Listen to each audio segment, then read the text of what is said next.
II was suppressed actually fairly early on after it was written, because Elizabeth, the Queen of England, believed that it was being used as a work of political propaganda. The play concerns the deposing of a corrupt king, and she got it into her head that she was the corrupt king being described.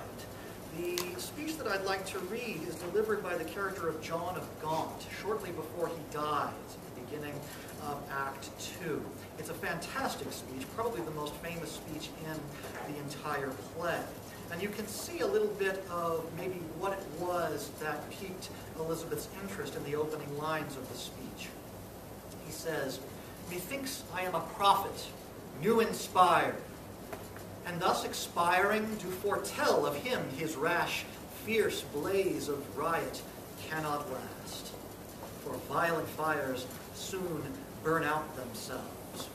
Apparently, Elizabeth thought that she was the him. He's talking about King Richard here, who by the end of the play will be both deposed and assassinated. And when one of her own counselors asked her, "What are you getting so upset about here?" she railed back at him, "I am Richard II. Know ye not that?"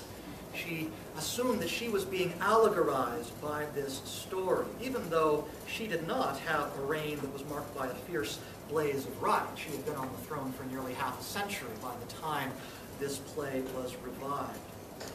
Nevertheless, she thought that she was the one being spoken about. But what's interesting about the speech is what John of Gaunt says next, because it erupts into this wonderful sort of, at the same time, a condemnation and a celebration of the English character. It's been read alternatively as one of the great patriotic songs in Western literature, but also as a kind of Jeremiad, a lament of the decline and the destruction and the decadence of the English character. It seems to be, in that respect, at the same time, patriotic and a little bit treasonous. And somehow both of those elements seem to work their way into this glorious speech.